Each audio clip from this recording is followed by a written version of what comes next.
This week on the Andrew Yang podcast. It's an interesting balance, right? Because I love using the platform of the music to talk about things. I put just as much time and energy into the music side of things as I have into all of this because I care about it so deeply. And honestly, at their core, they're not too different from each other. Building a fan base, building that community to go out and actually take action and do something, it's all answering the question, how do you move people? That's the same thing for the climate movement.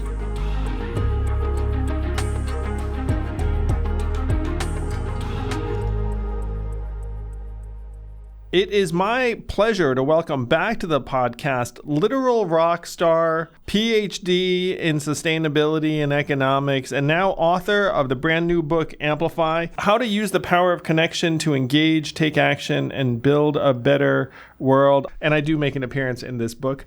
Yes. Adam Met, welcome back, Adam. Thank you for having me back. I'm so happy to be here. Now published author, along with your other accolades. I should say, too, the founder of sustainability nonprofit Planet Reimagined that is going gangbusters. Yeah, it is going insane. We can talk about that, but I am so thankful to everybody who has participated in that. So, well, shoot, man. I mean, like you're growing with the need.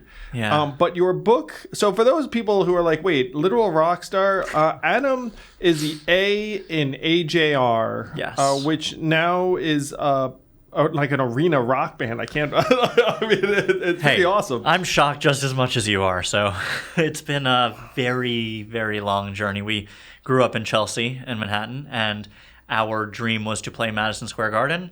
And last year we did 2 sold-out nights at Madison Square Garden. So we achieved the dream. Yeah, now what? Now it's heal the planet and also write a book about how to movement build, which I enjoyed a great deal. Thank you. As someone who, has tried to do something similar a time or two. So most people, I'm sure, want to hear about your musical career that you're now transferring to activism. When I think of AJR, and what was funny too is that there was a story in the book about how you crossed over from pop to alternative. When you did a collab with a guy named Rivers Cuomo, who I don't know if you know this, but Rivers Cuomo endorsed me during the presidential and then came and played Yangapalooza. No way. In Iowa. So I got to sing Say It Ain't So. What a dream. That's great. So you guys started out literally, I think it was performing on the streets of Manhattan. It's true. And then you produced your first couple of songs and albums were on the come up. And there are stories in the book about how you guys would be the opening band for band. You'd be like the opening band for bands no one had heard of. Exactly. That was us. And honestly, our career transitioned so much when Rivers Cuomo jumped on that song because playing for a pop audience is great. You reach a lot of people, but they're not necessarily the most passionate people who are going to take that next step, who are going to come out to a show, buy merchandise, engage online. As soon as Rivers came on, the whole alternative radio audience started to engage. And I think about that so much, what featuring can do, because we literally featured Rivers on a song. How can we be using that tool really effectively in movements? What if we could have the climate movement and the gun safety movement collaborate on something? What if we can have the LGBTQ rights movement with climate collaborating on something? And there are examples where this works really well, but music and the entertainment industry have so many answers that we're not using in order to build better movements. Yeah, and that's what Amplify is about. It's about taking your experience building an avid fan base for AJR. And I met Mel, who was kind of AJR fan club manager in chief, and then became chief listening officer, and now is a full-time job with you, which I would say is, by the way, probably the dream of any number of fans. And she did it really just by jumping in and seeing how she could spread the word about you guys when you were tiny. Yeah. So she did something really incredible. So she was one of our first fans ever. She showed up to a show, didn't know who we were, saw us play the show, became a fan, and then she really took every step to understand who our fans were, who our audience was, and traditionally, I talk about this in the book, traditionally the model for building a fan base and even building a movement in the literature, in the academic literature, is using this idea of a ladder of engagement, right? People participate in one thing. They hear a song in the supermarket, then they go home and follow you on social media, then they'll go to a show, then they'll buy merchandise, up and up and up this ladder. This doesn't really work in 2025, and Mel really understood this when she was kind of helping to galvanize the fans. The model that I like to talk about is this hurricane model. So in the beginning, what she did and what she suggested was that we bring our fans in really close to us. So like if you imagine the spiral of a hurricane, our first fans we brought really close to us. We gave them early access to music. We gave them meet and greets. We gave them posters that they can then put up around their neighborhood. We gave them activities that they could do with other fans, brought them in close, and then sent them out in the world to become evangelizers for our band. The fact that they took ownership over their secret, which was us, that made them so much more passionate about trying to grow the brand and the band for us. That same thing needs to happen with movements. You have these really passionate people, but they get so passionate without really the tools to be able to bring in other people that it ends up being a block, right? You have these people that are like, oh no, they're crazy social activist people, then I don't want to be part of that. You need to bring them close and then give them the tools in order to engage other people. And the idea behind that is essentially building a community, right? A ladder, one person goes up a ladder at a time. But this idea of a hurricane, when you send people out in the world, it's building this community. And that's what movements need. Yeah, and Mel was very selfless, where when someone else kind of got promoted to become the new fan club manager, she was like, sure, go for it. Yeah. She became a student before she ended up working for you guys. One of my favorite stories from that chapter was you guys had a bunch of extra small T-shirts that there's like no, and then you were just like, hey Mel, see what you could do with these, because like they were comically small and sort of useless inventory. And then she figured out that she could turn them into AJR pillowcases. Yeah. And I was like, oh my gosh, like that's super fandom. And then the pillowcases then ended up being like the repurposed merch that was just wasting away somewhere. That was the beginning of my sustainability career. Oh, yeah. So the book is largely about how to transfer lessons from music to movement building. And the movement that you've been catalyzing has been sustainability. Yeah. And you talk about trying to get folks to follow your sustainability work on TikTok at a certain point in the book. Which I could relate to aspects of this, by the way. And so you're posting various messages and getting very limited engagement. Yeah. and then you make a change, and all of a sudden it starts clicking. Yeah. So it's I didn't think you were going to ask this question. I haven't told this story yet outside of the book. So I would be talking directly to the camera, like you do on TikTok, and just explaining the message. But then it was actually Mel who suggested this. She said, you're cooking all the time on the road backstage. I have this little purple hot pot that I just plug into the wall, and I make soups, I make desserts. I actually made sushi in it. Like I made the rice and rolled. And this was all in the dressing room backstage on tour. And she goes, cook and talk about the thing that you want to talk about. And then the videos started to go crazy. Like people were actually engaged. When fans came to meet and greets, they started to bring me like sustainable utensils. They brought me all of these different things because they were watching the videos for the cooking, and then they stayed for the messaging. So this idea of entertainment meets advocacy meets education is something that we need more of. I've been thinking a lot about this even since the book came out. I was at a conference for The Economist, and it was their sustainability conference. And I got on stage and I gave the keynote at the end, and I basically said, your mistake here is that you're calling it a sustainability conference. Nobody knows what sustainability means. Nobody knows what 1.5 degrees Celsius is. Nobody really knows what climate change is. And so to be able to inject the actual messages, meaning how you get from place to place, what happens when you turn on the light switch, how your food ends up on your plate, these kinds of things that impact real people are the stories we need to be telling. And so basically I told The Economist that you need to change the name of your whole conference.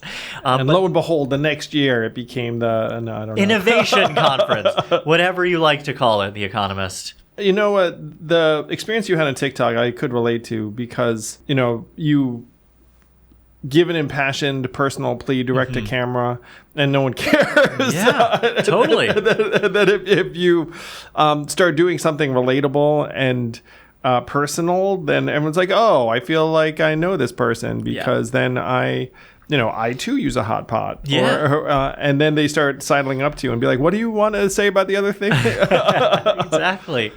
Yeah. It's funny because when people are human, other people are much more likely to listen.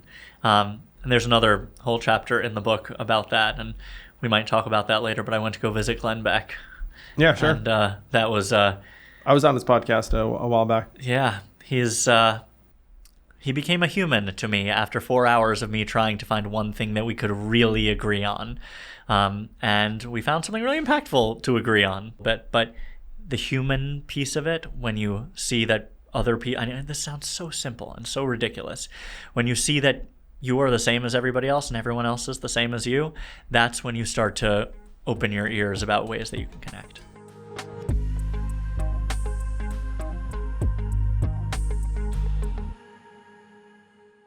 Thank you, listeners. Please make sure to like and subscribe. And if you have any questions, send them to mailbag@andrewyang.com, and we'll do our best to answer them. Thank you. Do you order food at home? Do you live in the Northeast? Have you tried Wonder? If you haven't, you are missing out. My friend Mark Laurie has started a company that is optimized for food delivered fast, fresh, and delicious to your home. Licensed recipes from celebrity chefs. You can order from multiple restaurants in the same order, so it's ideal for families. I order from Wonder a little bit too often, honestly, but it's a game changer. So feel free to give it a try. Go to wonder.com, and if you use code Andrew104, you will get $30 off your first 2 orders, and I'll get a little bit of free food. Andrew104 at wonder.com. Give it a shot.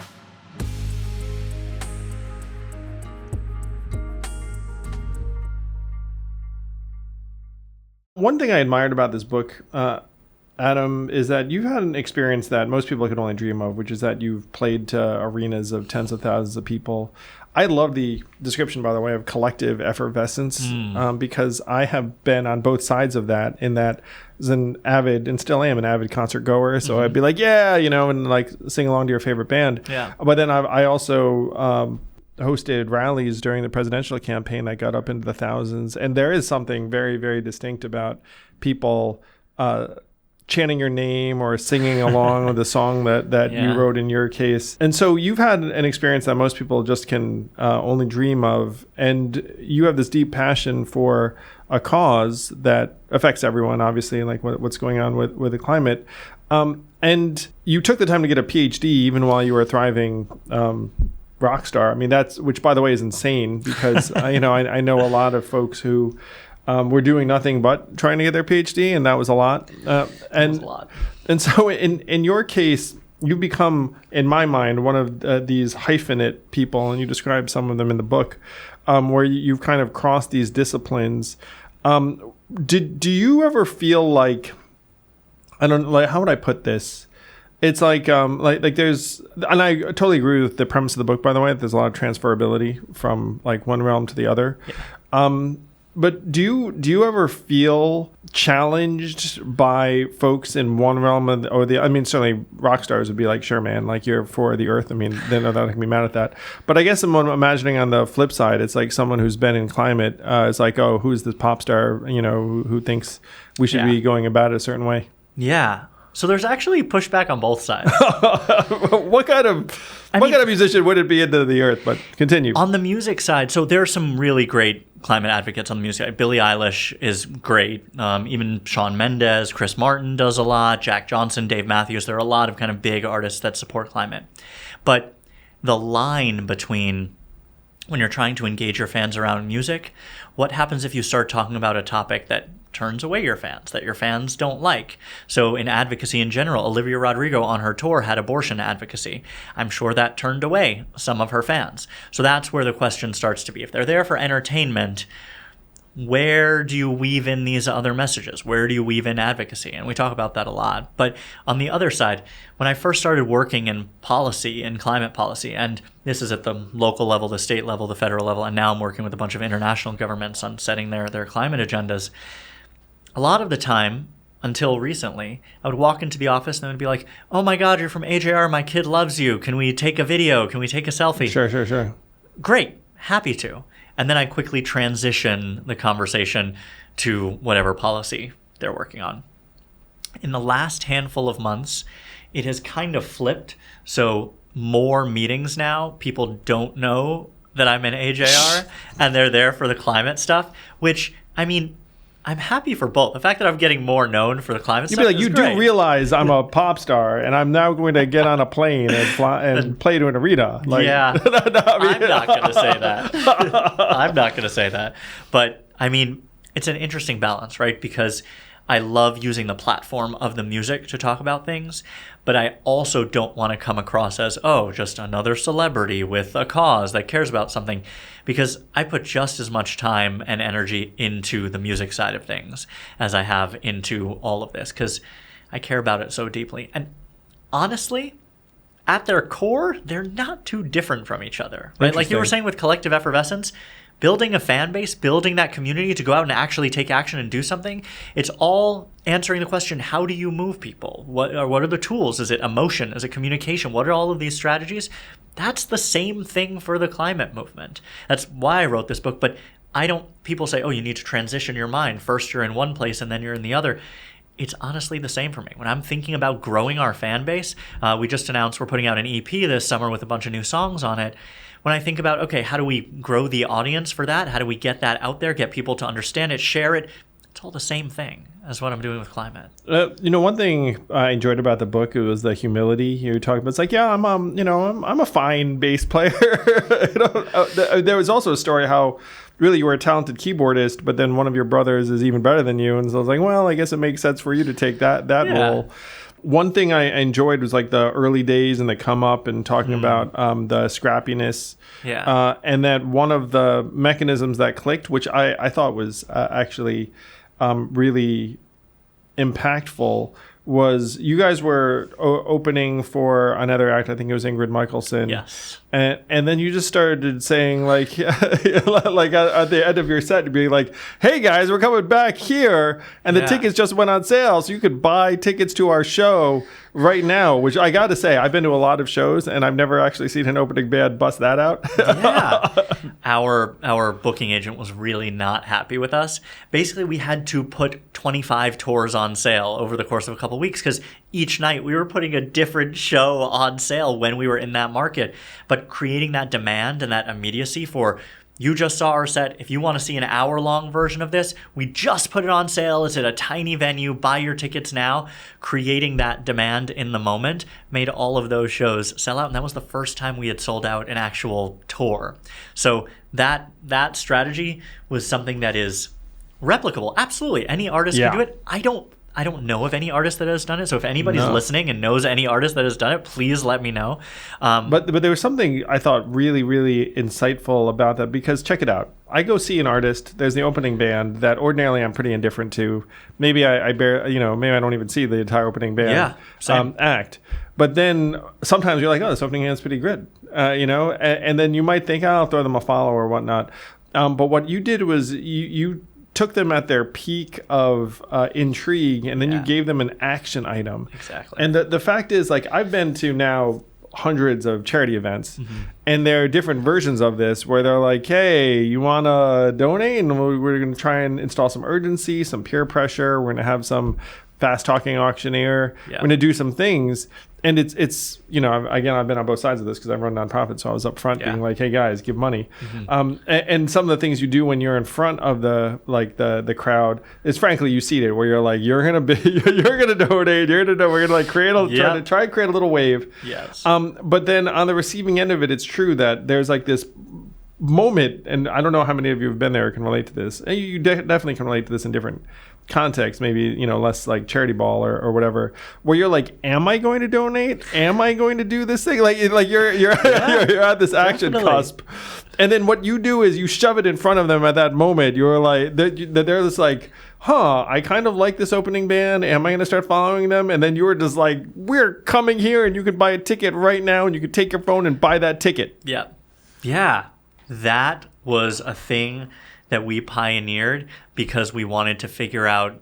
This was actually after we had been on a lot of opening act spots, and no one was coming to our headline shows afterwards. So and that must have been really like frustrating. It must have been like, come on, expensive and frustrating. Like we're doing the grind, guys. We're like doing what you're supposed to do. Yeah. What's funny is I feel like you broke a fourth wall with that move, because one of the things you do as the opening band too, you're really deferential. Yeah. You're just like, hey, we know you don't give a shit about us, but we're here to do our things. But then you're like, wait a minute, like, you know, we're taking all this time like on the road, like we got to give them this. I think that I've been in a lot of these environments, including a lot of these charity environments, where they're not actually willing to break that fourth wall and go directly and be like, hey, like there's kind of this set of manners that we're going to adhere to. Yep. And then you say, screw that, like manners, like do the thing right now. Right. So it's funny. I just wrote an op-ed for Time about this. Bernie and AOC are getting so many people out, right? They're getting so many people. They're getting huge crowds. They're getting people who are cheering. And then all these people go home. And then what? That's a frustration. Right? What do you do in the moment? So I'm on the book tour now, and one of the things that I do is I take this idea of collective effervescence that you mentioned before, and everybody in the moment takes an action that's different depending on what city we do. So I have a screen behind me, a QR code pops up. I walk them through in less than 3 minutes how to put in your zip code. It pops up with your senator and your member of Congress. We together write a note about a specific local issue, and hundreds of people at the same time all activate and send messages to their members of Congress and their senators about a local issue or a federal issue that's different depending on what city we're in. We take what's going on in that moment, that energy. I play the beginning of Don't Stop Believing, that song, because that's how I show the audience what collective effervescence is. Everyone knows the intro to that song. Everyone knows the lyrics. Everyone knows when to come in. That's that group think idea. Everyone goes, and then I say, okay, we're going to take that energy and actually take a concrete action all together so there is an advocacy moment. And so we do that at every stop of the book tour.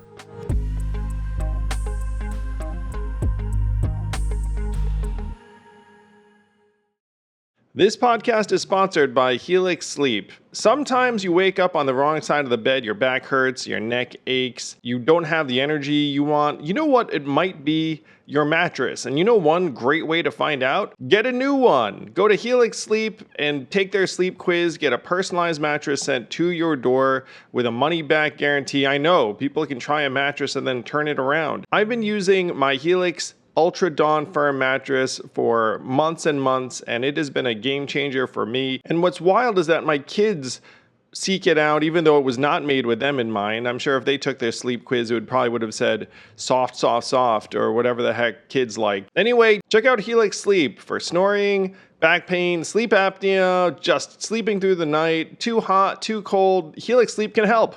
Go to helixsleep.com/yang for 20% off. That's helixsleep.com/yang for 20% off. helixsleep.com/yang.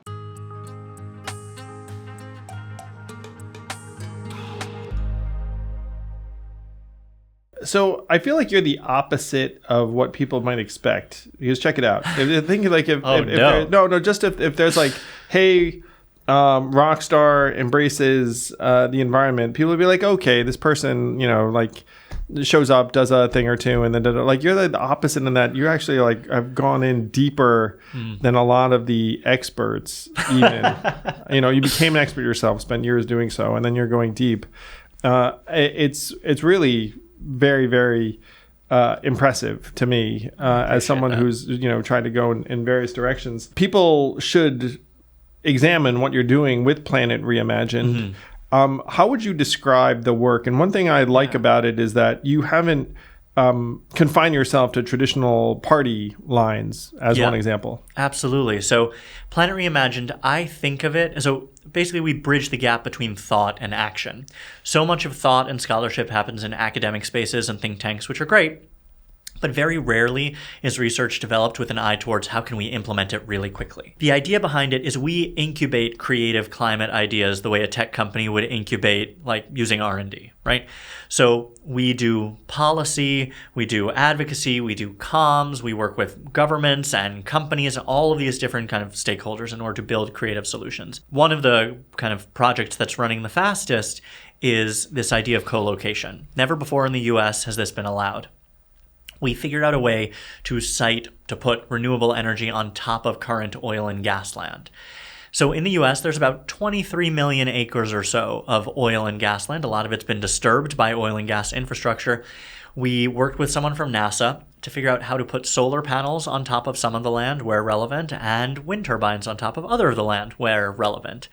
We can so when I hear this, I'm thinking like oil fields in Oklahoma, Texas, those sorts of places. Yeah, our first 3 states are Utah, Colorado, and New Mexico. But in all of these places that you mentioned, that's exactly where we can be putting it. It's all federal land. And it actually gives these small leaseholders, these small mom and pop oil shops that were actually losing money year over year, literally a new lease on life. They have new revenue. And one of the interesting things is that instead of taking solar and disturbing new land, we can actually use pre-disturbed land. We can take advantage of some of the infrastructure that's already there. And because there's roads, there's buildings, there's the energy infrastructure. Exactly, because we're connected to hookups. Things out. Exactly. And then the other thing is we think a lot about community engagement, right? So one of the things in these states that I just mentioned, in Utah, Colorado, New Mexico, royalties from oil and gas fund schools and fund hospitals. So it's one of the reasons why people are very hesitant to move away from this form of energy, but we figured out a way for this new energy to fund schools and hospitals. So we worked on this bill with members of Congress, and not everything I do will be in the policy space, will be with Republicans and Democrats in equal number. Because I see what happens when you work with just one side or the other, and then it ends up flipping and flipping and flipping. So we introduced a bill last year in the House and this year in the Senate, and it is the first energy-related bill that has equal numbers of Republicans and Democrats supporting it. So it's there in the Senate now. It's called the Co-Location Energy Act. It will open up oil and gas land to put solar and wind on top of it. That's such a win-win for everyone, because check it out. If I'm like let's say I'm Republican in a red state that loves its oil and gas, and then you come and say, hey, you want to put solar panels on top of it, and then the leaseholder's like, oh, I make some more money. And then you're like, so you're not trying to take away my oil and gas, you're just trying to add another layer. And so the red state person's like, well, sure, I mean, dollars and cents and the rest of it, I say yes. And then if you're a Democrat, you quite enjoy the image of solar panels as far as the eye can see, or wind turbines. And so you can get people from both sides on board, and the Earth doesn't really care how how it got passed. Right. Exactly. And so solar is the cheapest form of energy. There's no kind of negotiation on that. Solar is the cheapest form of energy. As we're building these out and working on the economics of it and the finances of it, a lot of these oil and gas companies will see on their balance sheet that solar is the cheapest form of energy. So as we do this, yes, they can co-locate, they can continue producing oil and gas, but that is a finite resource. It's going to run out eventually. It's going to run out. And then they'll still have all of the solar production or wind production. So smart. They'll eventually end up just, you see it shifting over time. Exactly.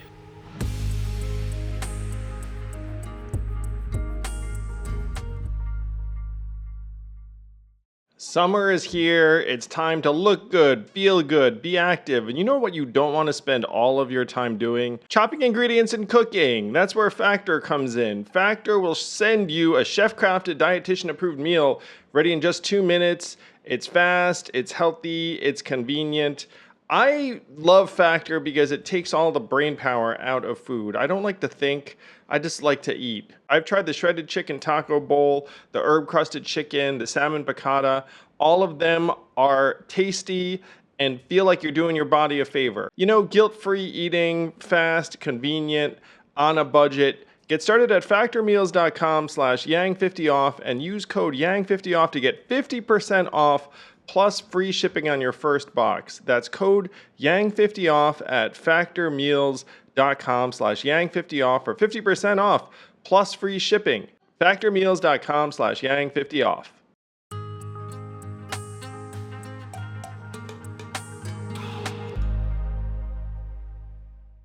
So when you wrote Amplify, how much of it was, because this is, by the way, this is the way my mind works. So I mean, so Amplify is written so it could be used by anyone who's trying to grow movement. And by the way, one of the insights I loved in it, where you're talking about the magic of merch, totally agree, the magic of merch, because it I do know. Love the math hats to this day. By the way, I still have events, and whenever someone comes to me with a math hat on, it's like high five or a hug or one of those things, because it did all the things you wanted to at once. Yeah. It's like a sign of energy and affection and affiliation.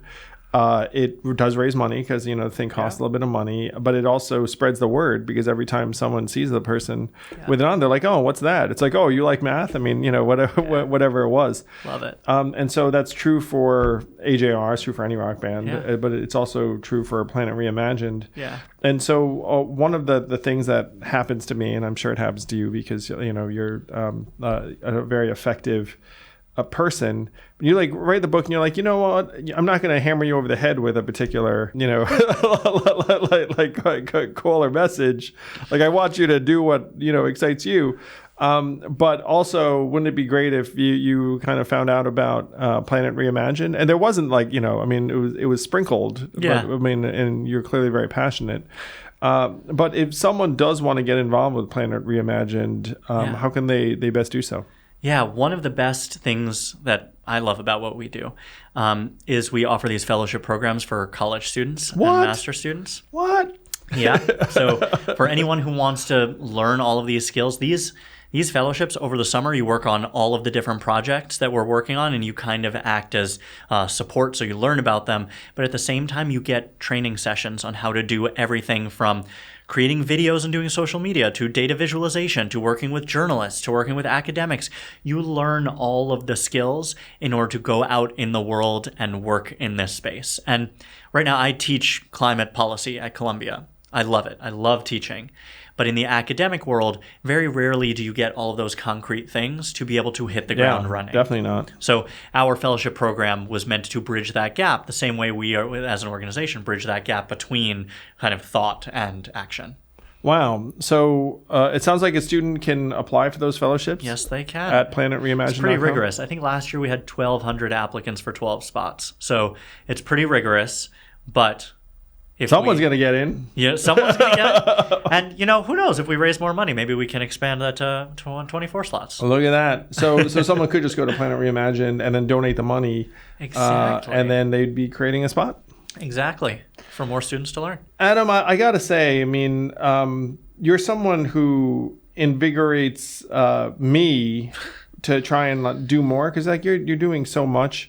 I think after this interview, you're hopping on a plane to head to another continent to try and do something good for the environment. What do you see as next for yourself? And one of the reasons I ask is that, so what was fun reading this book is that there are three brothers, and you naturally gravitated toward the business side of things. Yeah, and I'm sure it was really important that one of the three of you decide to do that. And so you're clearly a very, very natural builder. You got there and you're like, okay, what's going on? And then how are we going to build a fan base? How are we going to make it so that we can tour successfully? And then you start Planet Reimagined, which has grown from, I want to say, 6 people to 35 people over this, which is very, very unusual for a new nonprofit. Yeah, exactly. And so you're continually trying to level up. It's one of the things that entrepreneurs like to do. So what is next? A run for office, perhaps? No, I'm not putting that. I would never put that on anyone. It's funny. I've been asked a lot about that, and I'm curious if you feel the same way. I feel like I'm having a lot of impact not running for office. And one of the things that we talk about in the book is you basically made the ideas of ranked choice voting and UBI famous. It was associated with you and in New York City now, we have ranked choice voting for our mayoral election. But I think that me at this point, the fact that I can walk into any Republican office and any Democrat office and actually take a meeting and they'll take me seriously and I can move things forward, that is more valuable than picking a party and running as, under that party. So for me, I would say the next thing is growing Planet Reimagined, but also rethinking what the climate movement looks like in its entirety using a lot of strategies from the book. I do not think we should be calling the climate movement climate. I do not think we should be using the name climate change anymore. I don't think we should be using the name sustainability anymore. Climate change, what does 1.5 degrees mean? What do any of these things actually mean to people? Well, stop there for just a second. Yeah. So check it out. And you do talk about this in the book, which I appreciated a great deal. A lot of folks know that climate change is happening, it's real, and it's a major problem. Yeah. But they're also daunted by the fact that they're like, look, this thing is so enormous, and like I could change my personal habits, but does that even really make a difference? Pretty much no. And yeah, that because if you're smart at all, you'd be like, hey, my sticking the thing in the recycling container is not going to do this trick. There are a lot of human tendencies to say, okay, because this is like a mammoth, intractable problem. I agree it's very, very important, but like I don't necessarily want to dedicate my waking energies to trying to solve a problem that I don't know if I can solve. And so I think all of that now is coded in even some of the terms that you just throw out there. Like if you say climate change, I mean, I would just be like, look, I'm 100% on board, but then all these other caveats come into play. And then, you're left thinking, it's like, okay, are any of my actions going to move the needle? And I think that's a conversation we've been having for quite some time. So just so you know, like I endorse trying to change the terminology or the language of the framing. Love that.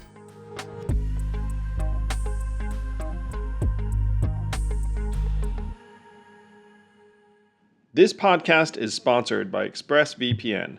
How did you choose which internet service provider to use? The sad thing is, most of us didn't have much of a choice because ISPs operate a lot like monopolies in the regions that they serve. They then use this monopoly position to take advantage of customers, and yes, they even sell your data, your activities to advertisers and big tech companies, and you don't see a dime. That's why I protect my internet surfing and devices with ExpressVPN. When you use ExpressVPN, it's like a magic portal to a perfectly safe and anonymous internet. And don't take my word for it. This is the #1 VPN service according to CNET. It's used by major companies all over the world. So stop handing over your personal data to ISPs and other tech companies who then mine your activity and sell off your information. Protect yourself with a VPN I trust to keep my privacy online. Visit expressvpn.com/yang. That's expressvpn.com/yang to get 3 extra months free. Go to expressvpn.com/yang right now to learn more.